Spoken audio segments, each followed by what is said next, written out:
다 같이 일어서서 일매송 부르심으로 살아계신 하나님 앞에 예배하겠습니다.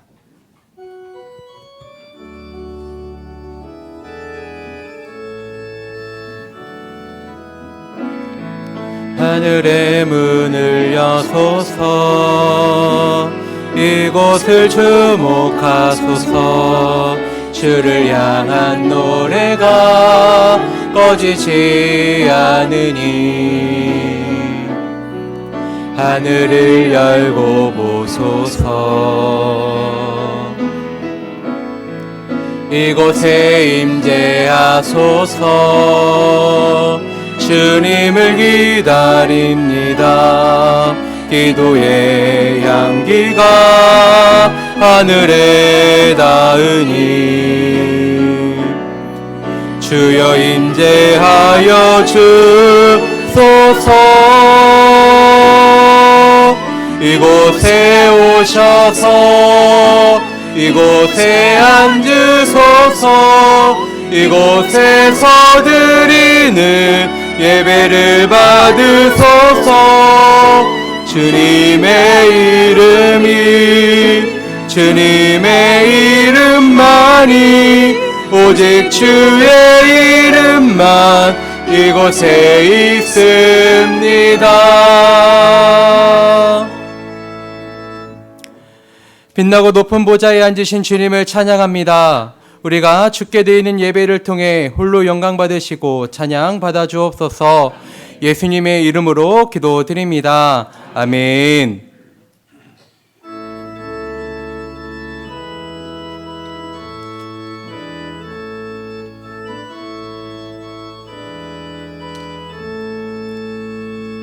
빛나고 높은 보좌와 그 위에 앉으신 주 예수 얼굴 영광이 해같이 빛나네. 해같이 빛나네. 지극히 높으리 영과 한없는 자비를 무천사 소리 합하여 늘 찬송드리네. 늘 찬송드리네. 영축을 나를 살리려 그 영광 떠나서 그 부끄러운 십자가 날 위해 지셨네. 날 위해 지셨네. 나 이제 생명 있음을 주님의 은혜요. 저 사망 원세 이기니 큰 기쁨 넘치네. 큰 기쁨 넘치네. 주님의 보좌 있는데 전한 몸 이르러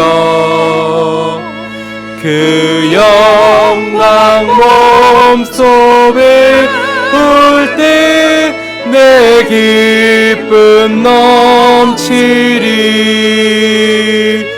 내 기쁨 넘치리. 아멘.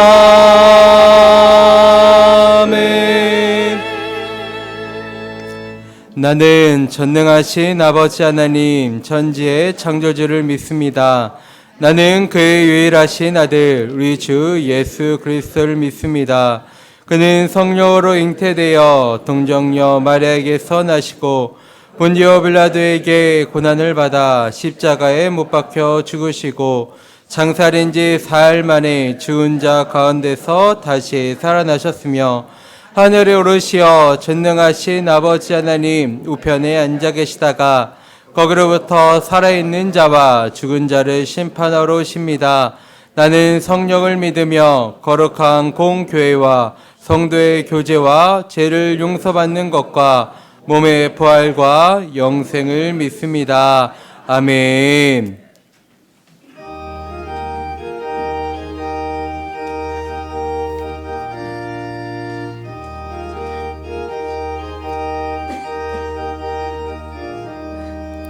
주의 말씀 듣고서 준행하는 자는 반석 위에 터닫고 집을 지은 같아 비가 오고 물려며 바람 부딪혀도 반석 위에 세운 집 무너지지 않네.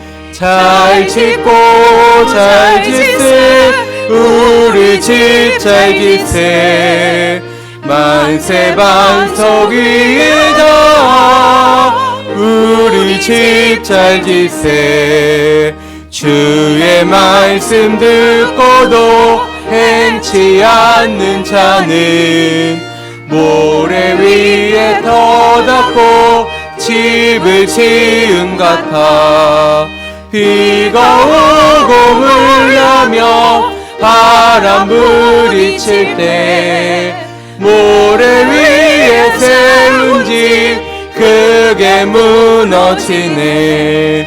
잘 짓고 잘 짓세 우리 집 잘 짓세 만세 반석 위에다 우리 집 잘 짓세 세상 모든 사람들 집을 짓는 자니 반석 위가 아니면 모래 위에 짓네. 우리 구주 오셔서 지은 상을 줄 때 세운 공로 따라서 영영 상벌 주리. 잘 짓고 잘 짓세 우리 집 잘 짓세 만서 반석 위에다 우리 집 잘 짓세.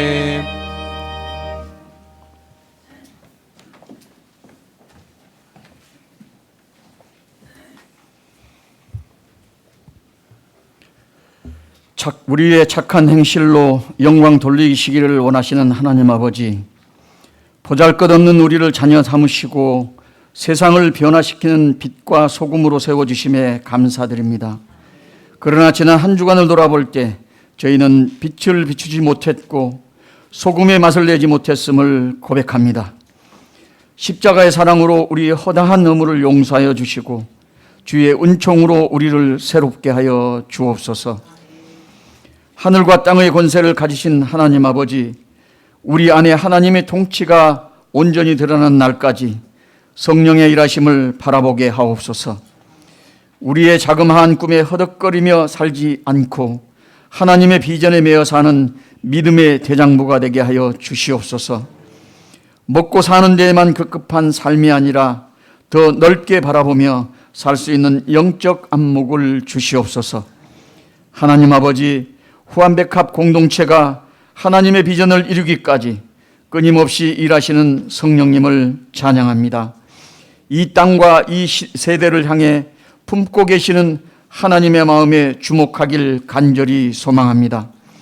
우리의 마음을 넓혀주시고 우리의 눈을 밝혀 주옵소서. 우리 주위에 있는 불신자들을 보게 하시고 세계 오지에서 고통당하는 하나님의 백성들을 돌아보게 하여 주옵소서.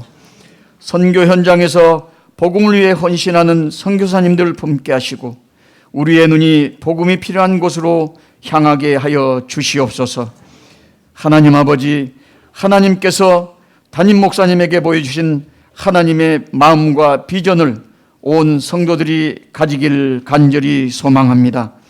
그 마음과 비전을 함께 품고 친히 비전을 이루시는 주님을 바라보게 하여 주시옵소서.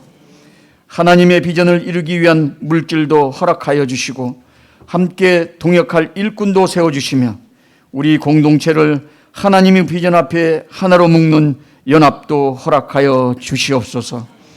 순종이 제사보다 낫고 여호와의 말씀 듣는 것이 수양의 기름보다 낫다고 말씀하신 하나님 아버지, 하나님의 말씀을 듣고 잊어버리는 것이 아니라 들은 말씀을 가슴판에 잘 새기고 그 말씀을 따라 순종함으로 복을 누리게 하여 주시옵소서. 하나님의 말씀 앞에서 우리의 생각이나 고집이 나타나지 않게 하시고 하나님의 말씀과 명령을 미련하리만큼 순종하는 착한 마음을 허락하여 주옵소서. 하나님 아버지, 우리가 너무 똑똑하여 하나님의 말씀을 저울질하지 않고 설교를 판단하지 않게 하시며 입맛대로 골라서 듣는 우를 범하지 않게 하여 주시옵소서. 저희들의 마음의 옥토와 같아져서 주의 말씀을 순전하게 받기를 간절히 소망합니다. 사탄이 우리 마음밭에 떨어지는 말씀의 씨를 걷어갈까 두렵사오니 귀담아 듣고 들은 대로 행하는 말씀을 주옵소서. 말씀 앞에 설 때마다 변명하지 않고 우리에게 주시는 말씀 그대로 겸손하게 받아 순종의 열매를 맺게 하여 주옵소서. 바울과 베드로에게 임하셨던 말씀의 권능을 오늘 세우신 말씀의 대원자 김선인 담임 목사님에게도 주셔서 우리의 영혼과 삶에 크나큰 변화가 일어나게 하여 주옵소서. 할렐루야 성가들을 통하여 울리는 찬양과 성도들의 화답을 기쁘게 받아 주옵소서. 예배를 위해 겸손히 섬기는 모든 손길들을 위해 하나님의 사랑과 인도하심이 있게 하여 주옵소서. 우리를 통해 비전을 이루어 가시는 예수님의 이름으로 기도합니다. 아멘.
교회 소식 전해드립니다. 교육부 회의가 다음 주일에 있습니다. 하반기 백과평서대학이 다음 주일부터 개강됩니다. 수강을 원하시는 분들은 오늘까지 신청서를 작성하셔서 사무실로 제출해 주시길 바랍니다. 종교인 야유회가 10월 3일 목요일에 진행됩니다. 신청을 원하시는 분들은 다음 주일까지 신청서를 작성하셔서 사무실로 제출해 주시고 많은 참여와 후원을 부탁드립니다. 아울러 풍성한 회원권 추첨을 위해서 선물 후원을 받습니다. 가정에서 회원권 선물로 활용하시지 않는 새 물건을 사무실로 가져다 주시면 잘 사용하도록 하겠습니다. 2025년을 위한 목회계획 수련회가 오늘과 내일 가평 필그림 하우스에서 진행됩니다.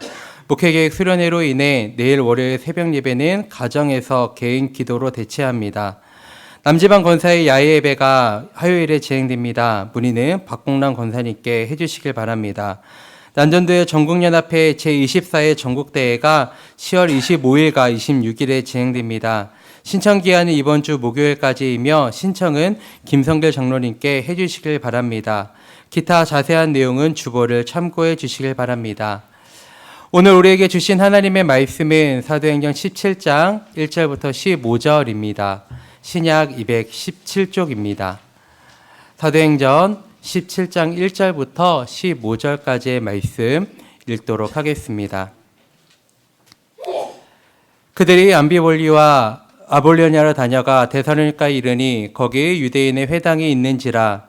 바울이 자기의 갈래대로 그들에게로 들어가서 새 안식일에 성경을 가지고 강론하며 뜻을 풀어 그리스도가 해를 받고 죽은 자 가운데서 다시 살아나야 할 것을 증언하고 이르되 내가 너에게 전하는 이 예수가 곧 그리스도라 하니 그 중에 어떤 사람 곧 경건한 헬라인의 큰 무리와 적지 않은 기부인도 권함을 받고 바울과 실라를 따르나 그러나 유대인들은 시기하여 저자의 어떤 불량한 사람들을 데리고 때를 지어 성을 소동하게 하여 야손의 집에 침입하여 그들을 백성에 끌어내려고 찾았으나 발견하지 못함에 야손과 몇 형제들을 끌고 읍장들 앞에 가서 소리질러 이르되 천하를 어지럽게 하던 이 사람들이 여기도 이르매 야손이 그들을 맞아 들였도다. 이 사람들이 다 가이사의 명을 거역하여 말하되 다른 임금 곧 예수라 하는 이가 있다 하더이다 하니 우리와 읍장들이 이 말을 듣고 소동하여 야손과 그 나머지 사람들에게 보석금을 받고 놓아주니라.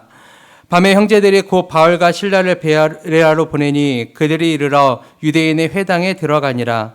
베레아에 있는 사람들은 데살로니가에 있는 사람들보다 더 너그러워서 간절한 마음으로 말씀을 받고 이것이 그러한가 하여 날마다 성경을 상고하므로 그 중에 믿는 사람이 많고 또 헬라의 기부인과 남자가 적지 아니하나 데살로니가에 있는 유대인들은 바울이 하나님의 말씀을 베레아에서도 전하는 줄을 알고 거기도 가서 무리를 움직여 소동하게 하거늘 형제들이 곧 바울을 내보내어 바다까지 가게 하되 실라와 디모데는 아직 거기 머물더라. 바울을 인도하는 사람들이 그를 데리고 아덴까지 이르러 그에게서 실라와 디모데를 자기에게로 속히 오게 하라는 명령을 받고 떠나니라. 아멘. 다 같이 일어서서 마음과 정성 다해 준비하신 예물 하나님께 봉헌하겠습니다.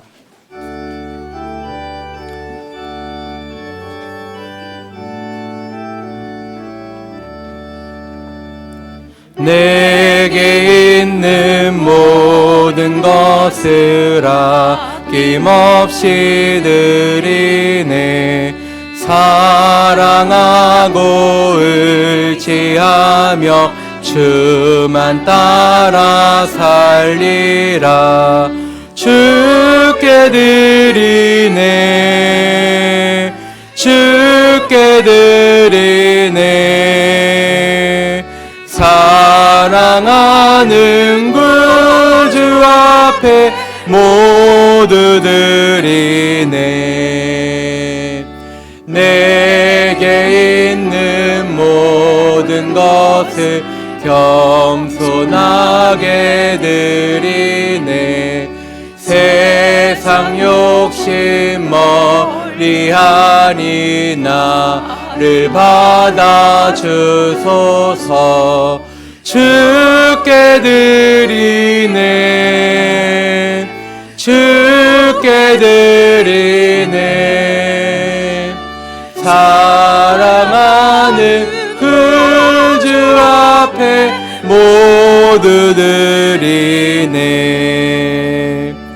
내게 있는 모든 것을 주를 위해 드리네.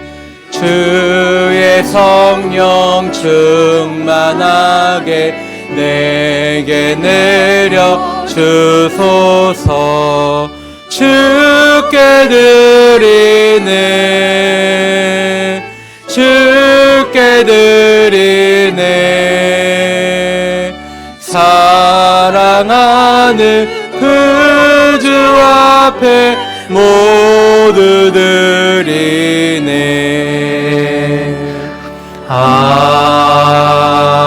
아멘.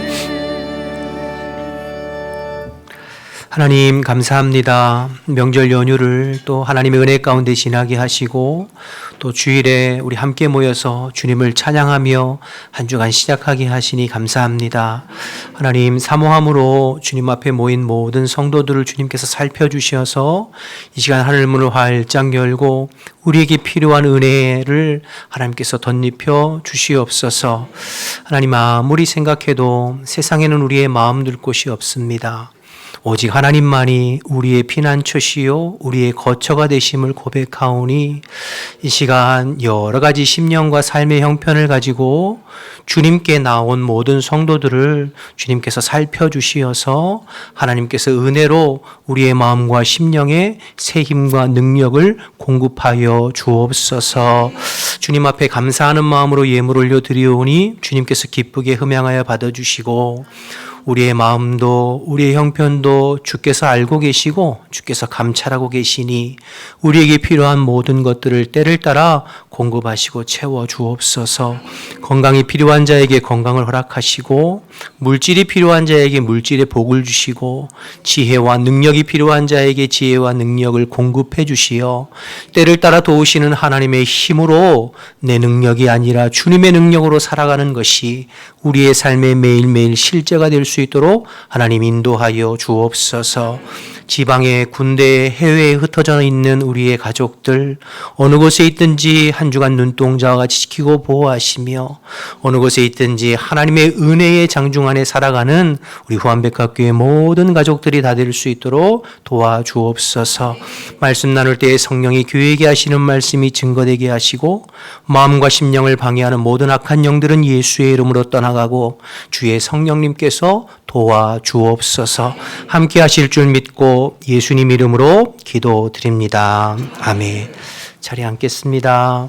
우리 옆에 분들하고 인사하실 때 주 안에서 한 주간 평안하셨습니까?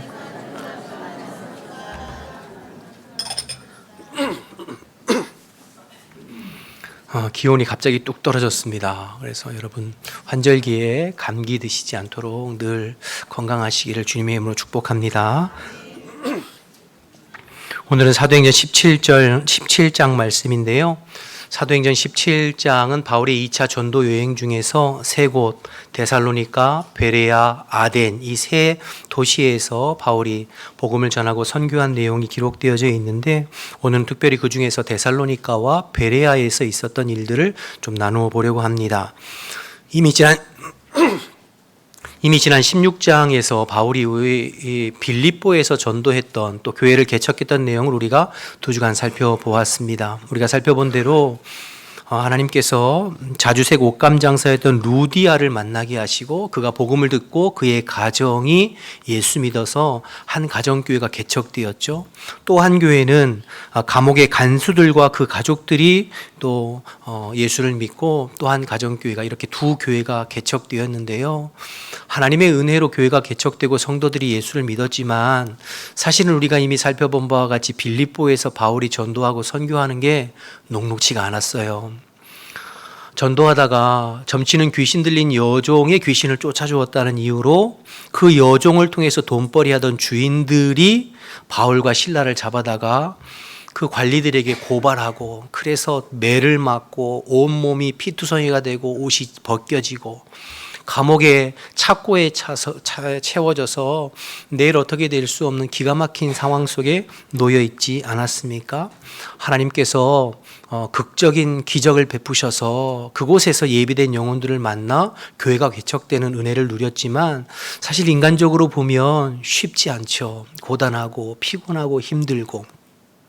그럼에도 불구하고 바울 일행이 여기서 전도를 포기하지 아니하고 다시 길을 떠나서 마게도냐 지역의 수도인 데살로니가에 이르게 된 것입니다. 이때 바울의 상황과 심정을 바울이 뒤에 이제 데살로니가 전서 2장 2절에 이렇게 기록하고 있는데요. 데살로니가 전서는 이제 바울이 데살로니가 교회에게 쓴 편지잖아요. 그러니까 이 데살로니가에 들어가서 전도하게 될 요때 상황을 바울이 뭐라고 기록하고 있는지 데살로니가 2장 2절을 보시면 전서 너희가 아는 바와 같이 데살로니가 교회 성도들을 말하는 거죠. 우리가 먼저 빌립보에서 고난과 능력을 매맞고 옥에 갇히고 그런 이야기들이 있잖아요. 그렇으나 그다음 뭐라고 나와 있냐면 우리 하나님을 힘입어 많은 싸움에 하나님의 복음을 너희에게 전하였다. 이렇게 이야기하죠. 그러니까 우리가 데살로니가 들어가기 전에 빌립보에서 이미 많은 고난과 환난과 어려움이 있었다. 바울도 인간이잖아요. 얼마나 지치고 힘들었겠어요. 그런데 하나님을 힘입어 하나님께서 힘 주셔서 우리가 이 일을 멈추지 않고 너희들 데살로니가에 가서 너희들에게 복음 전한 것이다. 이렇게 이야기하고 있는 거죠. 여러분, 하나님을 힘입는다. 이게 얼마나 귀한 표현인지 모르겠어요. 하나님을 힘입는다. 우리가 신앙생활하게 하면서 여러 가지 일들을 당하지만 사람을 통하여서도 환경을 통하여서도 하나님께서 위로하고 격려가 주시죠. 그러나 거기에는 한계가 있어요. 그것 가지고 끝까지 신앙 달려가기가 쉽지가 않아요. 하나님을 힘입고 하나님이 내 마음을 어루만져 주시고 여러분 착고를 차서 그 옥에서 내일을 알 수 없는 그 심정에 바울과 실라가 하하호호 한 건 아니잖아요. 힘들었어요. 그런데 그 밤에 그 기가 막힌 상황에 하나님 의지하면서 찬양하고 기도할 때 마음에 감당할 수 없는 위로를 하나님 주시는 거예요. 그게 하나님을 힘입는 거죠. 그러니까 기적이 일어났음에도 불구하고 도망치지도 않고 하나님 예비하신 영혼들을 발견해서 교회를 개척하고 거기서 끝나는 것이 아니라 또 데살로니가에 가서 또 복음을 전하고 이럴 수 있었던 힘이 어디서 나오겠어요? 하나님을 힘입는 자, 하나님을 힘입을 때 주님이 내 삶의 근거가 되시고 뿌리가 되셔서 때마다 시마다 주님께서 힘 주시니 그 힘으로 감당하는 거죠. 이건 사도 바울뿐만 아니라 모든 목회자나 선교자나 직분자나 주의 종들과 주를 위해서 헌신하는 복음을 위해서 헌신하는 모든 사람에게 해당되는 거예요. 오직 하나님을 힘입을 때 끝까지 주의 사명 감당하고 신앙의 길을 믿음의 길을 걸어가게 되는 줄로 믿습니다. 너무 중요하죠.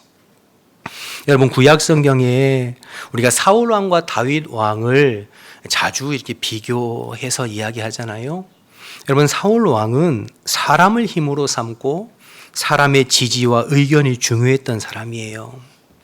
사무엘상 15장에 보면 하나님께서 사울에게 아말렉을 진멸하라고 말씀하시잖아요. 그런데 사울이 하나님의 말씀을 순종하지 아니하고 아각 왕과 살찐 소와 양을 가지고 옵니다.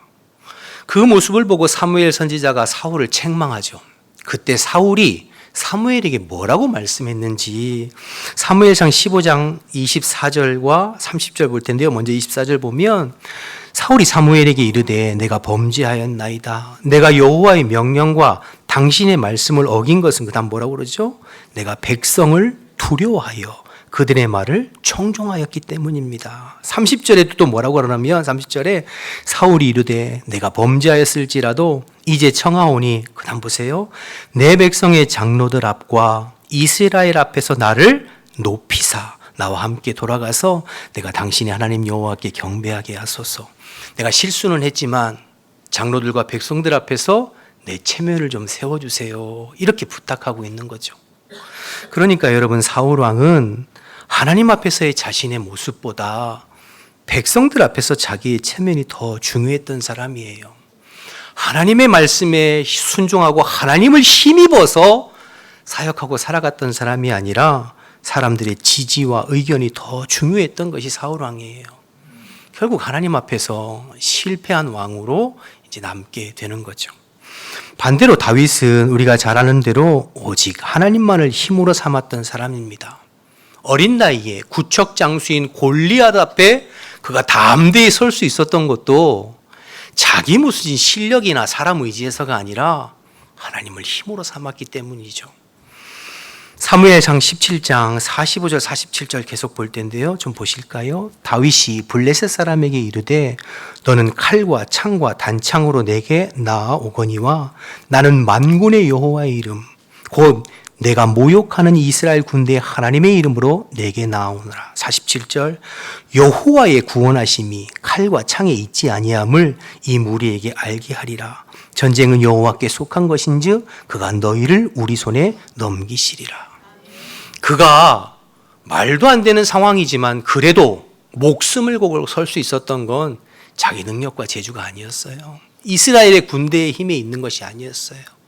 오직 하나님을 힘입어 하나님이 주시는 담대함으로 섰던 거예요. 결과는 주님께 맡기고. 그가 나중에 사울에게 쫓겨서 매일매일 하루하루 정말 힘들고 도망 다닐 때 빨리 이 생활을 좀 끝내고 싶은데 그래지지 않을 때 어느 날 다윗이 굴에 들어가 있는데 사울이 용변 보러 들어왔습니다. 주변의 모든 신하들이 이건 하나님 주신 기회입니다. 사울을 죽여야 됩니다. 다 그렇게 얘기했어요. 그때 다윗이 뭐라고 얘기하는지 사무엘상 24장 6절 보시면 자기 사람들에게 이르되 내가 손을 들어 여호와의 기름 부음을 받은 내 주를 치는 것은 여호와께서 금하는 것이니 그는 여호와의 기름 부음을 받은 자가 됨이니라. 그러면서 죽이질 않아요. 그러니까 사울에겐 다른 사람들의 의견이나 어떤 평가나 이야기보다도 하나님의 말씀이 중요했어요. 그리고 하나님을 힘으로 삼고 하나님이 공급하시는 힘과 능력과 말씀으로 살았던 사람이 다윗이죠. 그렇기 때문에 삶에 고난이 있고 어려움이 있고 힘든 일이 있어도 포기하지 않고 그 하나님을 피난처와 거처로 삼고 끝까지 사명을 완수해서 주님 보시기에 마음에 합당한 성공한 임금으로 평가되는 것을 보게 됩니다. 이 하나님을 힘으로 삼는 것. 오늘 본문의 사울도 마찬가지였어요. 1차, 2차 전도여행 우리가 이미 살펴봤지만 핍박과 고난이 있고 루스드라에서는 돌에 맞아 죽을 뻔했고 빌립보에서는 억울하게 옥에 갇혀 죽을 뻔했고 그럼에도 불구하고 낙심치 않고 포기하지 수 있었던 단 하나의 이유는 다른 것이 아니었어요. 하나님을 힘으로 삼고 하나님으로 힘입었기 때문에 또 일어설 수 있고 또 걸어갈 수 있었던 거죠. 바라기는 저와 여러분에게 이 하나님을 힘으로 삼는 것이 매 삶의 순간순간 실제가 되시기를 주님의 이름으로 축복합니다. 저와 여러분이 앞으로 신앙생활, 믿음생활 걸어가야 할 것이 녹록지가 않아요. 물론 주변에 사람들의 이야기와 권명과 위로도 또 때로는 힘이 되고 위로가 되죠. 그러나 우리가 끝까지 사명 감당하고 믿음의 길을 걷기 위해서는 하나님이 내 힘이 되어 주셔야 돼요. 하나님으로 인하여 힘입는 것이 내 삶의 내 신앙의 실제가 될 때 누가 뭐라고 해도 어떤 상황이 있어도 이 길을 끝까지 걸어가게 되는 줄로 믿습니다. 오늘 이 예배를 통해서 하나님을 힘입게 되시기를 주님의 이름으로 축복합니다. 여러분 앞에 놓여 있는 사실은 문제나 사람이나 상황이 중요한 게 아니에요. 지금은 그게 당장은 커 보이지만 크게 중요한 것이 아니라 내가 하나님을 힘입을 수만 있다면, 하나님의 힘을 내가 덧입을 수만 있다면 또 일어나 걸어갈 수 있어요. 문제는 하나님을 힘입는 것이 내 삶의 실제가 되지 못하니까 자꾸 지치고 낙담하고 불평하고 원망하게 되는 거죠. 오늘 이 예배를 통하여서 하나님이 여러분의 삶의 근거가 되시고 하나님이 여러분에게 힘과 능력이 되어 주셔서 여러분의 신앙생활을 또 주님을 힘입어서 살아가게 되시고 승리하게 되시는 저와 여러분 되시기를 주님의 이름으로 축복합니다. 자, 이렇게 바울 일행이 하나님을 힘입어서 찾아간 도시가 데살로니가인데요. 데살로니가는 빌립보에서 서남쪽으로 한 160km 떨어진 도시입니다. 마게도니아 지역의 수도인데요.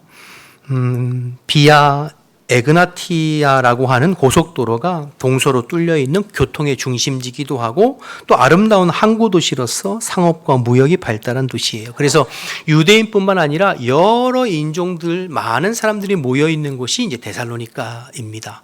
그러니까 당연히 유대인 회당이 있는 거죠.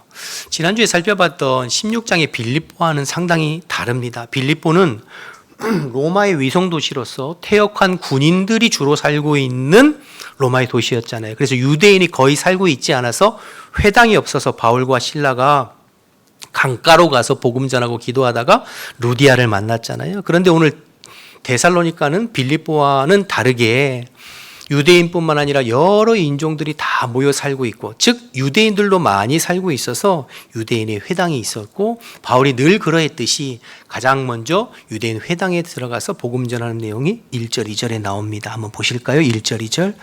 그들이 암비볼리와 아볼로니아로 다녀가 데살로니가에 이르니 거기 유대인의 회당이 있는지라.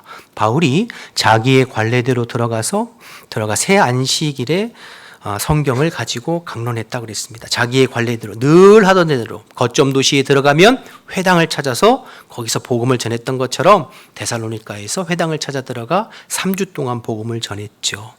유대인들은 구약 성경을 가지고 있으니까 회당에 모이면 구약 성경을 낭독하고, 그리고 회당에 있는 사람들 중에 혹시 여러분들 중에 이 말씀을 가지고 강론하고 이야기할 사람이 있습니까? 이야기하면 그 중에 누구라도 그 말씀을 가지고 강론하고 토론했거든요. 그러니까 그 타이밍을 놓치지 않고 바울이 손을 들어서 제가 말씀을 전하겠습니다 라고 하면서 말씀을 나누는 거죠. 그러면서 바울이 전한 복음의 핵심이 무엇이었냐면 3절입니다. 뜻을 풀어 그리스도가 해를 받고 죽은 자 가운데서 다시 살아나야 할 것을 증언하여 이르되 내가 너희에게 전하는 이 예수가 곧 그리스도라 하니. 예수 그리스도의 죽으심과 부활하심을 전했죠. 바울이 전한 복음의 핵심 아닙니까? 우리를 위해서 이 땅에 오시고, 우리를 위해서 고난당하시고, 우리를 위해서 십자가에 죽으시고, 우리를 위해서 부활하신 예수 그리스도, 그분을 믿고 영접함으로 구원받는다, 영생을 얻는다. 이게 바울이 전한 복음의 핵심이죠. 그 복음을 전했어요. 유대인들은 메시아의 고난과 죽으심에 대해서 믿지도 않고 전하지도 않았습니다. 왜냐하면 유대인들이 기대하고 고대하는 메시아는 민족의 영웅으로 로마의 압제압에서 자기들을 해방할 그 메시아를 기다리고 있었기 때문에 메시아가 그리스도가 오셔서 고난받고 죽으신다는 것에 대해서 상상하지도 못했고 또 인정할 수도 없었던 것이죠. 구약 성경을 읽으면서도 그 그리스도에 대한, 예수님에 대한 예언의 말씀을 바로 알지 못했던 것입니다. 그런데 바울이 회당에 들어가서 유대인들을 향하여 구약의 예언된 말씀을 하나하나 풀어 강론하면서 메시아는 우리를 위해서 고난당하시고 죽으시고 부활하셔야 될 것을 구약 성경에 미리 예언했다는 것을 풀어 설명하며 그분이 바로 우리를 위해서 십자가에 죽으시고 부활하신 예수님임을 증거했죠. 이렇게 복음을 증거하니까 회당에 어떤 일이 일어났냐면 4절 계속해서 보겠습니다. 그 중에 어떤 사람 곧 경건한 헬라인의 큰 무리와 적지 않은 귀부인도 권함을 받고 바울과 실라를 따랐다고 그랬죠. 그러니까 경건한 헬라인과 귀부인들은 이미 유대교에 관심을 갖고 유대교로 개정한 구약 성경에 대해서 관심을 갖고 있는 그들에게 구약 성경을 풀어 예수님을 증거하니까 많은 사람들이 예수를 믿고 이제 이들을 통해서 데살로니가 교회가 개척되는 거죠. 문제는 그 모습을 보면서 시기하고 핍박하는 자들이 생기죠. 5절입니다. 그러나 유대인들은 시기하여 저자의 어떤 불량한 사람들을 데리고 떼를 지어 성을 소동하게 하여 야손의 집에 침입하여 그들을 백성에게 끌어내려고 찾았으나, 그러니까 바울이 전한 복음으로 회당이 둘로 갈라져서 많은 귀부인들과 또 헬라인들이 복음을 받아들이고 또 예수를 믿게 되니까 그를 시기한 기득권자들이죠. 그 회당의 기득권자들인 유대인들이 불량배들을 동원해가지고 야손의 집을 급습한 거예요. 바울과 일행을 잡아서 해하려고. 그런데 때마침 그들은 바울 일행은 피해 있어서 잡지 못하고 그 주인인 야손을 붙잡아다가 그 행정 관리들에게 이제 고발하고 고소하는 내용이 6절과 7절입니다. 또 보시겠습니다. 발견하지 못하며 야손과 및 형제들을 끌고 읍장들 앞에서 가서 소리질러 이르되 천하를 어지럽게 하던 이 사람들이 여기도 이르매 야손이 그를 맞아 들였도다. 이 사람들은 다 가이사의 명을 거역하여 말하되 다른 임금 곧 예수라 하는 이가 있다 하더이다 하니. 그러니까 바울 일행을 고발하면서 유대인들이 하는 이야기가 뭡니까? 이 사람들은 천하를 다니면서 소란하고 소요사태를 일으키는 사람들이다. 데살로니가뿐만 아니라 이미 빌립보에서 그 전에 다른 도시에서도 이 사람들이 활동했었다라고 하면서 고발하면서 이 사람들은 우리가 받지 못할 가이사 외에 다른 임금, 예수라고 하는 다른 임금을 가르치고 전하면서 그를 믿고 영접하고 주로 모셔야 된다고 이야기하고 있는 것이죠. 그러니까 가만히 둘 수 없다. 그러니까 정치적인 이슈로 몰고 가는 것입니다. 이 일은 우리 유대교 안의 종교 문제가 아니라 우리들만의 문제가 아니라 이것은 정치적인 문제다. 로마의 황제인 가이사를 거부하고 다른 임금인 예수를 모셔야 된다고 하는 반역자들이다. 이렇게 이제 몰고 가는 거죠. 여러분, 이 사람들의 모습을 보면 딱 누가 떠오르죠? 예루살렘에서 예수님을 십자가에 못 박으려고 선동질했던 유대 종교 지도자들과 똑같잖아요. 그렇죠? 그러니까 결국 초대교회 그리스도인들이 수많은 핍박을 받고 순교를 당하고 때로는 사자밥이 되고 화형이 당했던 이유가 이들은 가이사 외에 다른 임금인 예수를 전하고 예수를 주로 믿는 자들이라고 하는 것 때문에 이제 정치적인 누명을 쓰고 그렇게 고통을 당하고 어려움을 당했던 것이죠. 결국 10절에 보면 상황이 이쯤 되니까 바울과 일행이 더 이상 데살로니카에 있을 수 없어서 결국엔 데살로니카에서 남쪽으로 한 80km 정도 떨어진 베레아로 몸을 피신하게 되었다. 결국 야손과 형제들은 보석금을 내고 풀려나게 된 것이 이제 데살로니카에서 바울의 사역인 것을 보게 됩니다. 먼저 이 데살로니카의 복음 전하는 내용을 통해서 두 가지를 생각해 보려고 하는데요. 첫 번째는 우리가 신앙생활은 예수님을 발견하지 못하면 아무런 소용이 없다는 것을 깨닫게 됩니다. 여러분, 3절에 바울이 전한 복음의 핵심은 십자가와 부활하신 예수님을 전했던 것이죠. 그렇죠? 그 예수님이 그리스도가 되신다는 것 아닙니까? 그런데 이 복음을 무엇을 근거로 해서 전했나요? 구약 성경을 근거로 해서 기록된 구약 성경을 풀어 설명하면서 복음 전했잖아요. 그런데 유대인들은 똑같은 구약 성경을 이미 가지고 있었어요. 날마다 그 구약 성경을 읽고 묵상하고 연구하고 율법을 지키고 할례를 행하고 온갖 노력과 열심을 기울여도 그 구약 성경을 통해서 예수님을 발견하지 못했어요. 예수님을 발견하지 못했어요. 그러면 아무 소용이 없는 것이죠. 여러분, 성경의 주인공은 예수님이신 줄로 믿습니다. 구약은 오실 예수님, 신약은 오신 예수님과 다시 오실 예수님에 대해서 증거하고 전하는 책이 성경이죠. 성경을 통하여서 예수님을 발견하지 못하고 성경을 통해서 예수님을 만나지 못하고 성경을 통해서 예수님을 구주와 주님으로 영접하지 못하면 아무런 소용이 없어요. 성경의 지식이 아무리 많아도 율법을 아무리 철저하게 지켜도 성경의 주인공 되신 예수님을 만나지 못하면, 발견하지 못하면 아무 소용이 없죠. 왜요? 거기엔 구원이 없기 때문입니다. 아무리 윤리적이고 도덕적이어도 예수님 없는 인생은 아무 소용이 없죠. 반대로 성경의 지식은 좀 부족해도 말씀을 통해서 예수님을 발견하고 말씀을 통해서 예수 그리스도를 인격적으로 만나고 말씀을 통해서 내 안에 예수의 생명이 들어온 사람은 모든 것을 소유하고 모든 것을 아는 사람인 줄로 믿습니다. 말씀을 통해서 예수님을 발견하여 예수님이 내 안에 거하시고 예수 생명이 내 안에 있는 것보다 중요한 것은 없어요. 그렇게 되면 비록 3주 동안 짧게 말씀을 가르쳤지만 예수의 생명이 저들 가운데 들어가니까 그 생명이 자라는 것을 보게 됩니다. 자라고 성장하게 되죠. 바울은 데살로니가전서 1장에서 데살로니가 교회 성도들에게 이렇게 이야기하고 있는데요. 데살로니가전서 1장 2절 3절을 한번 보실게요. 우리가 너희 모두로 말미암아 데살로니가 교회 성도로 말미암아 항상 하나님께 감사하며 기도할 때에 너희를 기억함은 너희의 믿음의 역사와 사랑의 수고와 우리 주 예수 그리스도에 대한 소망의 인내를 우리 하나님 아버지 앞에서 끊임없이 기억함이니. 비록 3주, 핍박으로 인해 3주 동안 짧게 머물러 있었지만 말씀을 통해서 그리스도를 발견하고 말씀을 통해서 예수 생명이 그들 마음 가운데 심겨지니까 교회가 자라고 성장하는 거예요. 그래서 믿음의 역사, 사랑의 수고, 소망의 믿음, 소망, 사랑의 열매들이 그들의 심령과 삶에 나타나게 되는 거죠. 더 나아가서 6절 7절에 보면 데살로니가전서 6절 7절에 보면 바울이 또 이렇게 얘기해요. 또 너희는 많은 환난 가운데서 환난은 있지만 성령의 기쁨으로 말씀을 받아 우리와 주를 본받는 자가 되었으니 그러므로 너희가 마게도냐와 아가야에 있는 모든 믿는 자의 뭐가 됐다고요? 본이 됐다고. 여러분 3주를 복음을 전하고 말씀을 가르쳤으면 얼마나 가르쳤겠어요.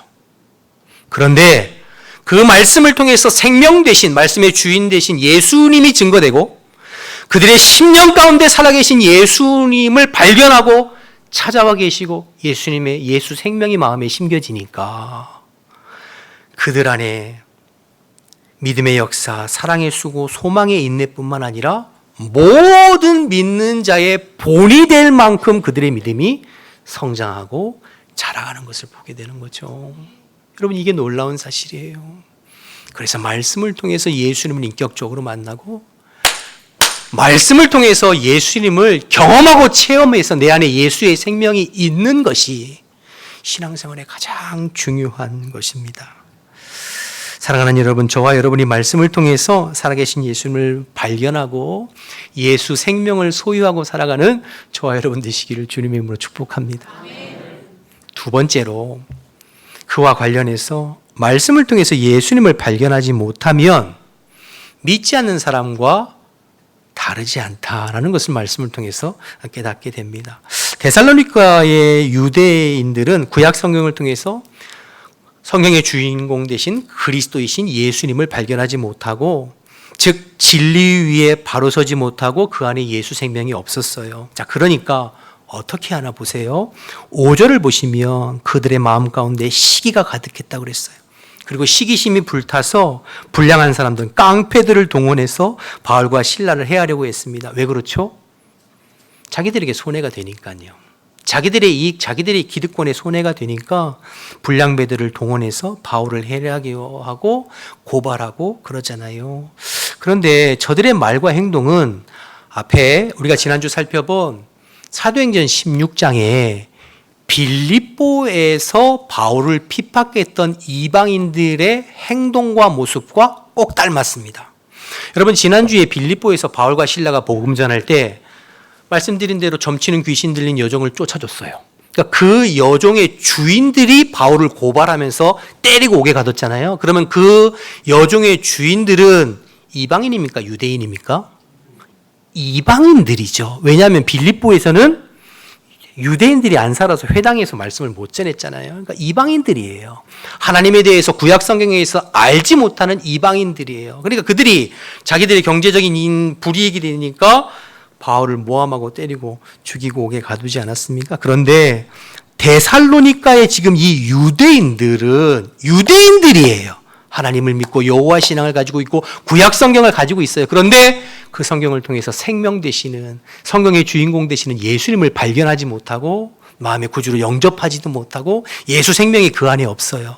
그러니까 자신들에게 손해가 일을 당하는 일을 발생했을 때에 이방인들과 똑같이 행동해요.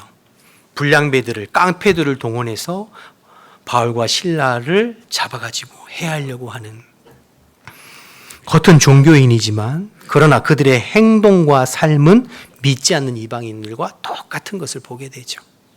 여러분, 우리도 마찬가지일 수 있습니다. 교회는 다니지만 말씀을 통해서 예수 그리스도를 인격적으로 만나지 못하면, 말씀을 통해서 내 안에 예수의 생명이 들어오지 않으면 겉모습은 종교인이지만 그의 삶을 믿지 않는 사람들과 별반 다르지 않을 수 있다는 것입니다. 그래서 교회 생활도 하고 봉사도 하고 헌신도 하지만 어떠한 상황이 딱 발생하면, 특별히 내가 어떤 손해를 보고 억울한 일을 당하고 힘든 일을 당할 때 그것을 대처하고 반응하는 것이 믿지 않는 사람들과 똑같을 수 있죠. 똑같이 화내고 똑같이 소리 지르고 똑같이 고발하고 고소하고 속이고 때리고 죽이고, 교회 안에서 그런 일들 자주 발생합니다. 반면에 바울과 실라는 어떤가요? 우리가 16장에서 이미 살펴본 것처럼 억울한 누명을 쓰고 옥에 갇힌 상황에서 믿지 않은 사람들과 똑같이 대응하고 맞서지 않았어요. 어떻게 했죠? 찬송하고 기도하고 기도하고 찬송했죠. 그러면서 하나님을 힘입어서 하나님이 주시는 평강과 하나님이 주시는 힘으로 그것을 감당해내잖아요. 다른 거죠. 어떤 일을 대응하는 모습이 다른 거예요. 말씀을 통해서 예수님을 발견하고 내 안에 예수의 생명이 있는 사람과 그렇지 못한 사람은 이를 대하고 반응하는 모습이 다른 거죠. 내 안에 예수가 있는 사람과 예수가 없는 사람, 말씀을 통해서 예수님을 발견한 사람과 그렇지 못한 사람의 차이죠. 세상적인 눈으로 보면 참 한심하고 답답해 보일 겁니다. 그렇게 억울하게 매맞고 옥에 갇히면서도 한마디 말도 못하고 얼마나 미련하게 보일 거예요. 그러나 예수 그리스도를 발견한 사람들은 우리의 영원한 목자 되시고 주인 되시는 예수님을 닮아가는 줄로 믿습니다. 악을 악으로 갚지 아니하고 선으로 악을 이기는 우리 예수님의 십자가가 그런 것 아니에요? 예수님께서 십자가 걸어가실 때 수많은 사람들이 조롱했어요. 핍박하고 침뱉고, 그렇지만 예수님께서 그 모습에 하나 대응하지 아니하시고 끝까지 묵묵하게 십자가의 길을 걸어가셨던 우리 주님이시죠. 예수가 그리스도 되심을 증언하는 일에는 누구보다도 담대하고 당당하지만, 그러나 그 밖에 우리의 일상의 삶의 모습을 통해서는 누구보다도 겸손하고 온유하고 사랑의 빚진 자처럼 행동했던 것이 오늘 사도 바울이요 또 저와 여러분의 모습이 되어야 될 줄로 믿습니다. 내 안에 예수를 소유하고 영생을 소유한 자답게 살아가는 저와 여러분 되시기를 주님의 이름으로 축복합니다. 내가 좀 손해보고 힘들어도 예수님처럼 온유하고 겸손하게 사랑과 긍휼로 상대방을 대할 수 있는, 똑같이 악으로 갚지 않고 선으로 악을 이길 수 있는, 예수님 그러셨잖아요. 오른뺨 때리면 왼뺨 돌려대라고. 저와 여러분 그런 예수님 닮은, 그래서 우리의 입술뿐만 아니라 우리의 삶과 인격으로 그리스도를 드러내는 저와 여러분 되시기를 주님의 이름으로 축복합니다. 마지막으로 본문 10절에서 15절까지는 베레아 지역에서 전도인데요. 바울 일행이 데살로니가에 더 이상 있을 수가 없어서 베레아로 쫓겨왔죠. 한 80km 정도 떨어진. 근데 그곳에도 베레아에도 역시 회당이 있어서 똑같이 10절에 보면 하던 대로 회당을 찾아 들어가서 복음을 전합니다. 그런데 11절과 12절에 보니까 베레아 사람들은 데살로니가 사람들보다 더 너그럽고 간절한 마음으로 말씀을 받아들여서 그래서 많은 사람들이 예수를 믿고 더 많은 열매가 맺혀졌다고 그랬어요. 11절 12절 한번 보실까요? 베레아에 있는 사람들은 데살로니가에 있는 사람들보다 더 너그러워서 간절한 마음으로 말씀을 받고 그것이 그러한가 하여 날마다 성경을 상고함으로 그 중에 믿는 사람이 많고 또 헬라의 귀부인과 남자가 적지 않게 믿었다. 똑같은 복음, 똑같은 말씀을 전했어요. 근데 데살로니가의 사람들의 반응과 베레아 사람들의 반응이 달랐어요. 여러분 이것은 지금 사도행전을 저희들이 1장부터 17장까지 왔는데요. 반복되는 중요한 주제 중에 하나였잖아요. 하나님의 말씀은 어제나 오늘과 내일이 동일해요. 주의 복음의 말씀은 항상 똑같이 증거되는데 그 말씀을 받고 듣는 심령의 마음의 상태에 따라서 말씀에 대한 반응이 다르다는 것, 이거 지금 사도행전을 통해서 계속 반복되잖아요. 여러분 앞에서 베드로가 복음 전할 때하고 스데반이 복음 전할 때 비교해 보면 금방 드러나잖아요. 베드로도 스데반도 다 성령 충만해서 그리스도의 복음을 증거했습니다. 베드로가 복음을 증거할 때 그 말씀을 듣는 심령들은 마음이 가난해. 마음이 찔릴 때 형제들아 우리가 어찌할꼬 하면서 그 말씀 앞에 반응하여 회개하고 자복하고 예수를 구주로 믿고 영접하여 그리스도인이 되었습니다. 구원받은 성도가 되었어요. 그러나 똑같이 성령 충만하고 똑같이 그리스도의 복음을 증거하는 스데반의 말씀을 들을 때 말씀이 마음에 찔렸지만 그 회중들은 어떻게 했죠? 소리를 지르고 이를 갈면서 돌을 들어 스데반을 쳐 죽였어요. 똑같은 말씀을 전해도 그 말씀을 듣는 사람들의 마음밭에 따라서 오늘 데살로니가 베레아 사람들 같은 마게도냐 지방 사람들이에요. 그런데 한 곳에서는 핍박하고 한 곳에서는 말씀을 받아들이는 그 마음이 더 너그럽다고 이렇게 표현하고 있잖아요. 여러분 부흥회를 자주 다니고 외부 집회를 자주 다니는 목사님들의 간증을 들어보면 여러분 부흥 강사들은 항상 자기가 전하는 레파토리가 있어요. 18번이라고 하잖아요. 그러니까 이 교회 가서도 그 말씀 전하고 저 교회 가서도 그 말씀 전하고 그런 부흥 강사들이 항상 간증할 때 보면 뭐라고 말씀하시냐면 똑같은 말씀인데 어느 교회 가서 말씀을 전하면 사모하는 마음으로 뜨겁게 말씀을 받아들이고 반응하는 교회가 있는가 하면 어느 교회는 똑같은 말씀을 전했는데도 마음이 냉랭하고 말씀이 팅팅 튕겨져 나오는 것 같다. 이런 간증들을 하거든요. 그러니까 똑같은 사람이 똑같은 말씀을 전해도 그 말씀을 듣는 마음의 밭에 따라서 반응이 다르게 나타나고 결과와 열매가 다르게 나타난다. 예수님께서도 말씀하셨잖아요. 마태복음 13장에 네 가지 밭의 비유를 통하여서 옥토에 떨어진 씨가 30배, 60배, 100배 열매 맺는다. 그러므로 여러분 오늘 이 말씀 베레아 사람들의 이 너그러운 태도와 데살로니가 사람들의 강팍한 마음을 보면서 우리가 우리의 심령, 우리의 마음밭을 잘 준비하고 관리하는 것이 필요하구나. 세상에 여러 가지 쓸데없는 것들로 우리의 마음이 딱딱해지지 않도록 세상의 염려와 재물의 염려로 인하여서 우리의 마음이 가시밭이 되지 않도록 우리의 심령을 주님 앞에 옥토와 같이 잘 준비하는 것이 필요하구나. 그래서 하나님께서 어떤 말씀을 주시든지 그 말씀을 가지고 열매 맺고 그 말씀에 믿음으로 반응하고 순종할 때 우리의 믿음이 건강하게 잘 자라게 되는구나 말씀을 통해서 생각해 보게 됩니다. 바라기는 저와 여러분이 데살로니가 사람들의 마음밭이 아니라 베레아 사람들과 같은 마음밭이 되어서 늘 주님의 말씀을 사모하고 그 말씀에 믿음으로 반응하고 순종해서 우리의 믿음이 언제나 주님 보시기에 건강한 믿음으로 성장하는 저와 여러분 되시기를 주님의 이름으로 축복합니다. 우리 다 같이 일어나셔서 찬양하고 말씀 생각하면서 기도하겠습니다.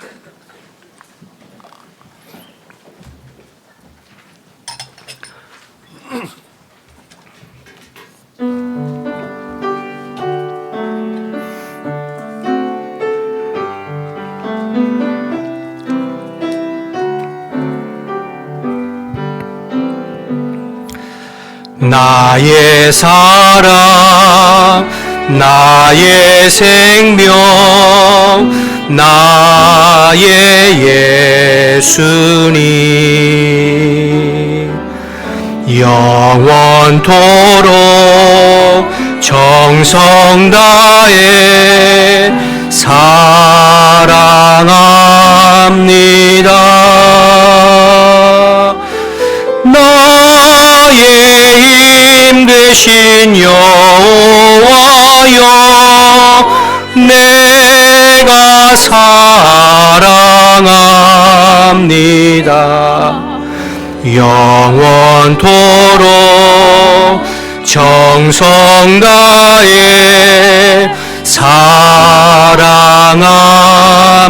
우리 한 번 더 고백할까요? 나의 사랑, 나의 사랑, 나의 생명, 나의 예수님. 아멘. 영원토록, 영원토록 정성 다해 사랑합니다. 나의 힘 되신 여호와여, 내가 사랑합니다. 영원토록 정성 다해 사랑합니다. 함께 기도하겠습니다. 우리 주신 말씀 생각하면서 어려운 상황에서도 바울이 하나님을 힘입어 포기하지 아니하고 빌립보에서 데살로니가로, 데살로니가에서 베레아로, 베레아에서 아덴으로 또 복음 전하러 가는 모습을 보면서 저와 여러분도 하나님을 힘입어서 끝까지 사명 감당한 우리가 되도록 기도했으면 좋겠고, 늘 말씀을 통해서 살아계신 예수님을 발견하고 내 안에 예수의 생명으로 가득 차서 세상과 구별된 하나님의 백성으로 살아가서 우리의 말과 우리의 입술과 우리의 삶과 인격을 통해서 예수의 생명을 증거하고 드러내는 우리의 모습이 되도록, 똑같은 복음을 전했지만 베레아 사람들과 데살로니가 사람들의 반응이 달랐던 것처럼 우리가 베레아 사람들처럼 너그러운 마음으로 옥토로 준비되어져서 주의 말씀에 믿음으로 반응하고 열매 맺는 우리의 신앙생활이 되도록, 이런 주신 말씀들을 좀 생각하면서 주님의 이름 한번 부르고 통성으로 기도하겠습니다. 주여, 하나님 아버지 은혜 감사합니다. 오늘도 저희들에게 또 말씀 허락해 주시고 주의 말씀 붙잡고 기도할 수 있도록 은혜 베풀어 주셔서 감사합니다. 주님이 나의 유일한 소망이시고 주님이 나의 유일한 힘과 능력이심을 고백합니다. 나의 삶의 근거는 주님이십니다. 다른 것 의지할 수 없고 다른 것 힘으로 삼을 수 없습니다. 하나님 아버지, 주님이 나의 힘이 되어주시고 능력이 되어주시고 소망이 되어 주옵소서. 나는 스스로는 아무것도 할 수 없는 포도나무 가지임을 고백하오니 언제나 주님의 품을 파고들고 주님을 의지할 때 주님을 힘입어서, 하나님을 힘입어서 살아가는 저희들 되어줄 수 있게 도와주시고 끝까지 믿음에서 벗어나지 아니하고 우리의 아버지 사명을 잘 감당하고 끝까지 믿음의 길을 승리하는 저희들 되어줄 수 있도록 하나님 인도하여 주옵소서. 언제나 말씀을 통하여서 살아계신 주님을 경험하기를 원합니다. 말씀을 통하여서 예수님을 발견하게 하시고 내 안에 예수 생명으로 충만해서 예수님을 드러내고 증거하는 저희들의 삶이 될 수 있도록 인도하여 주옵소서. 겉모양만이 아니라 우리의 속사람이 예수 생명으로 날마다 새로워져서 우리의 입술을 통하여 우리의 삶을 통하여 그리스도의 생명을 드러내고 증거하는 저희들의 삶이 될 수 있도록 주님 인도하여 주옵소서. 세상의 여러 가지 것들로 인하여서 우리의 마음이 강팍해지고 우리의 마음이 딱딱해지지 않기를 원합니다. 하나님, 베레아 사람들처럼 마음이 너그럽기를 원하고 마음이 온유하고 겸손하기를 원하고 예수님 닮은 인격과 성품으로 하나님 나아갈 수 있도록 주님 인도하옵소서. 그래서 어떤 말씀을 주시는지 그 말씀 앞에 믿음으로 반응하고 순종함으로 말미암아 우리의 삶을 통해서 하나님 아버지 열매 맺는 신앙생활 되어질 수 있도록 주님 인도하여 주옵소서. 이 시간도 성령님을 의지하오니 우리 마음 가운데 찾아와 주시어서 우리의 심령과 우리의 속사람을 주님께서 새롭게 하여 주시옵소서. 감사합니다. 주님, 하나님 감사합니다. 오늘도 저희들에게 말씀해 주셔서 감사합니다. 주님의 말씀이 우리의 마음과 심령에 잘 심겨져서 그 말씀에 반응하고 순종함으로 말미암아 주님과 동행하는 저희들 될 수 있도록 주님 인도하여 주옵소서. 하나님, 부족하지만 저희들 부인할 수 없고 부정할 수 없는 것, 내 안에 계신 예수님이 내 인생의 가장 소중하고 존귀한 분이심을 고백합니다. 하나님, 부족한 저희들에게 항상 주님께서 함께 하시고 예수의 생명으로 충만해서 어느 곳에 있든지 세상에 휩쓸려 사는 것이 아니라 세상에서 그리스도의 생명을 소유한 하나님의 백성으로 살아가는 저희들 될 수 있도록 주님 인도하여 주옵소서. 아버지, 점점 우리의 마음을 기댈 때가 참 쉽지가 않습니다. 하나님을 힘입어서, 주님을 힘입어서 우리의 믿음 생활 끝까지 감당하게 하시고 주님께서 맡겨주신 사명을 끝까지 잘 감당해보는 우리 모두가 될 수 있도록 주님 인도하여 주옵소서.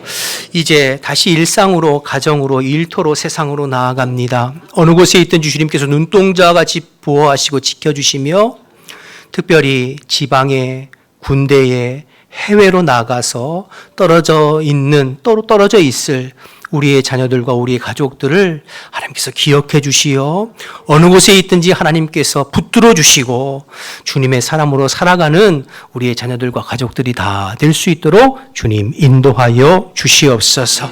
이제는 우리 주 예수 그리스도의 은혜와 하나님 아버지의 크신 사랑과 성령의 교통하심이 주의 말씀 앞에 다시 한번 결단하고 주님과 동행하는 삶 살기를 다짐해보는 우리 모든 성도들 머리 위에 지금부터 영원토록 함께 하시기를 간절히 축원하옵나이다. 아멘.